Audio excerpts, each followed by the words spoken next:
नमस्कार, मैं GRS news के लिए गिरीश से कर रहा हूँ। जंतर मंतर खाली हो रहा है। आंदोलन कर रहे युवा शिक्षा मंत्री धर्मेंद्र प्रधान के इस्तीफे के बाद अब अपने घरों को वापसी कर रहे हैं।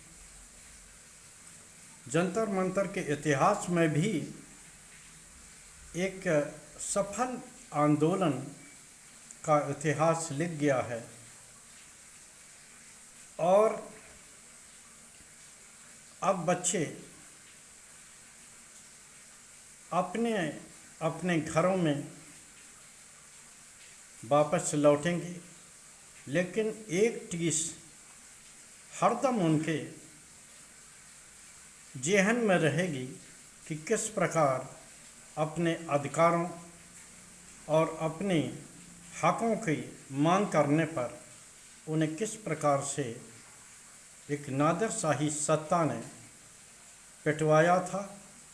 और यहाँ तक कि जिन्हें कि देश के प्रधानमंत्री का भी एक बिरादरी बताते थे और ये दावा करते थे कि देश में 4 ही बिरादरी हैं,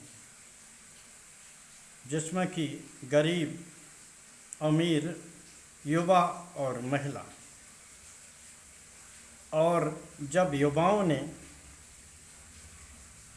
पेपर लीक को लेकर, बेरोजगारी को लेकर आवाज़ उठाई तो किस प्रकार से सरकार ने उनके साथ व्यवहार किया, इस बात की टीस भी उनके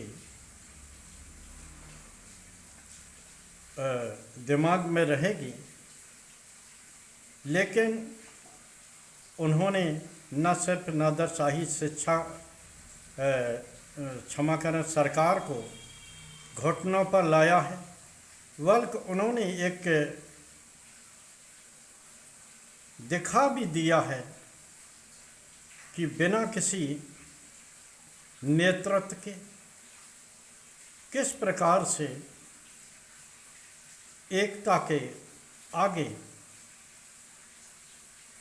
एक सत्ता को झुकाया जा सकता है।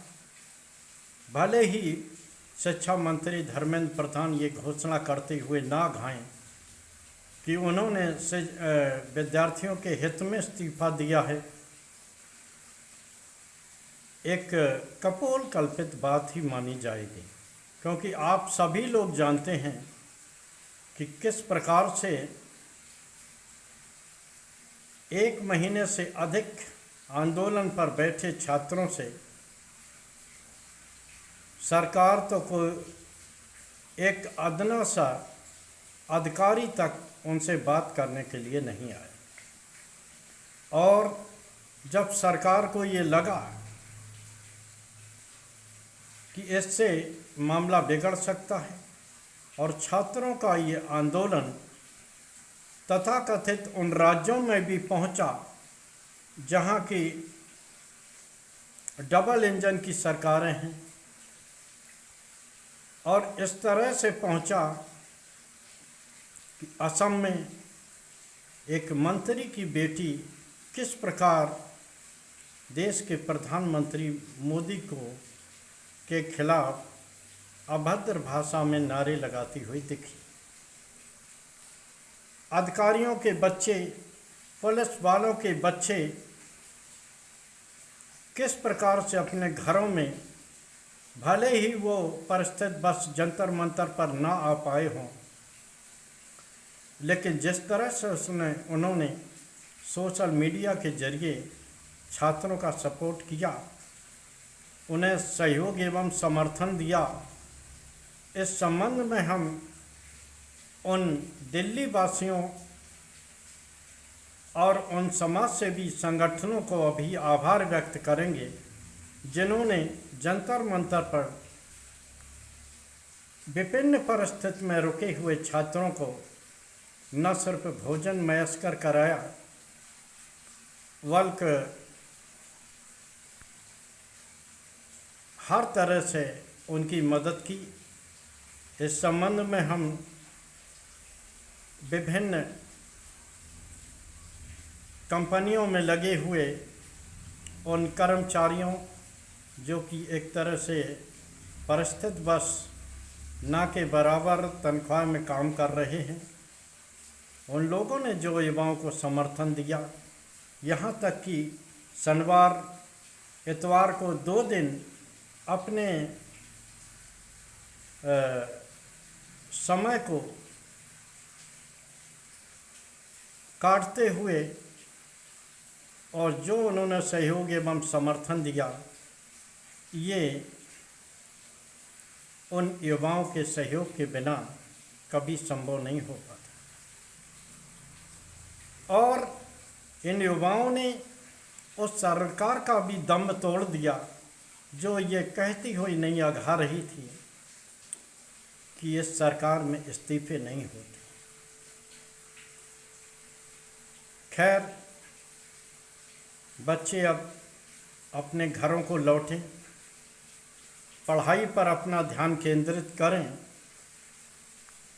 अब राजनेताओं से भी ये आग्रह है, वो राजनेता जो युवाओं के साथ मजबूती से खड़े रहे,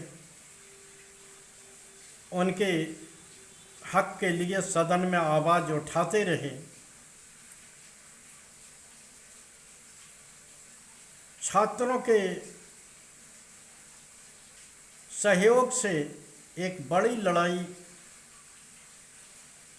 जिम्मेदारी तय हुई है। शिक्षा मंत्री का इस्तीफा हुआ है। अब अन्य 2 बातों पर भी इन राजनीतिक दलों को युवाओं का सहयोग करना होगा। वो 2 बातें जिनको कि सरकार पहले ही मान चुकी है कि नीट पेपर लीक के कारण मरे उन बच्चों के परिजनों को 1-1 करोड़ रुपए की मुआवजा राशि देना, और दिल्ली में आंदोलन के दौरान किए गए मुकदमे वापस लेने और उनके साथ किए गए दुर्व्यवहार के माफ़ी भी मांगना है।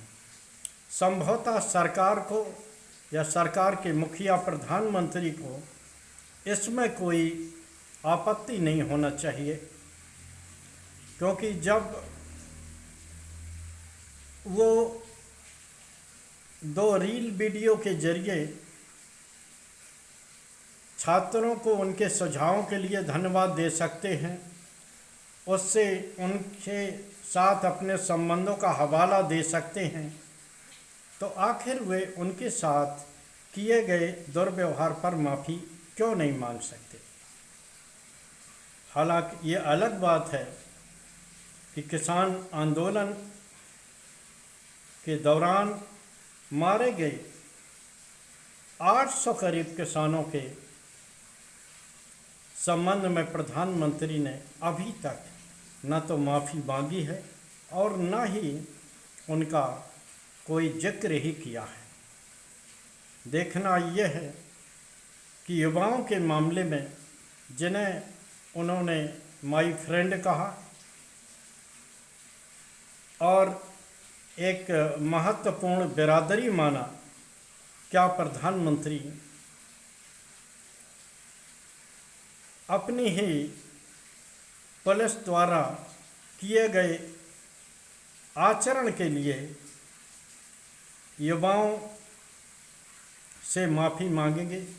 आज प्रधानमंत्री का मन की बात का 126वां संस्करण है। मैं प्रार्थना करूंगा कि प्रधानमंत्री इस विस्तृत मंच से अगर एक संदेश जारी करके आंदोलन की चर्चा तो करें ही, साथ ही अगर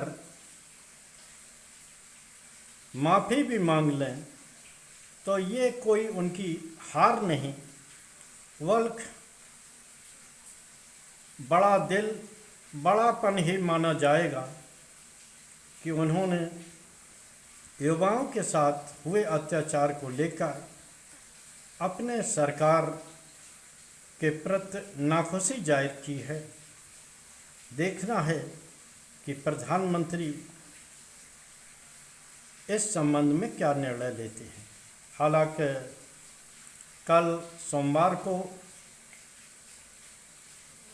पेपर लीक के संबंध में एक महत्वपूर्ण विधेयक भी आना है। अभी तक मुझे ही नहीं, विपक्षी दलों के सांसदों तक को ये जानकारी नहीं है कि आखिर इस विधेयक में क्या है। आशा है कि सरकार इस विधेयक पर गुणदोष के आधार पर चर्चा कराएगी और उसके बाद ही इसे कानून बनाया जाएगा, जिससे कि वो युवा जो खुशी खुशी अपने घरों को जा रहे हैं, उन्हें भी ये आशा एवं विश्वास जगे कि सरकार ही नहीं, विपक्ष यहाँ तक कि पूरा देश उनके साथ है और उनके दुख सुख में सदा उनके साथ खड़ा है। एक बार फिर से उन सभी युवाओं को जिन्होंने कि मान अपमान सहते हुए भी इस लड़ाई को जीता है, उन्हें धन्यवाद देते हुए मैं इस वीडियो को समापन कर रहा हूं। कल फिर किसी नए मुद्दे पर आपके साथ जुड़ने का प्रयास करूंगा। जय हिंद, जय भारत। कल फिर किसी नए मुद्दे पर मैं अपनी बात रखूंगा। जय हिंद।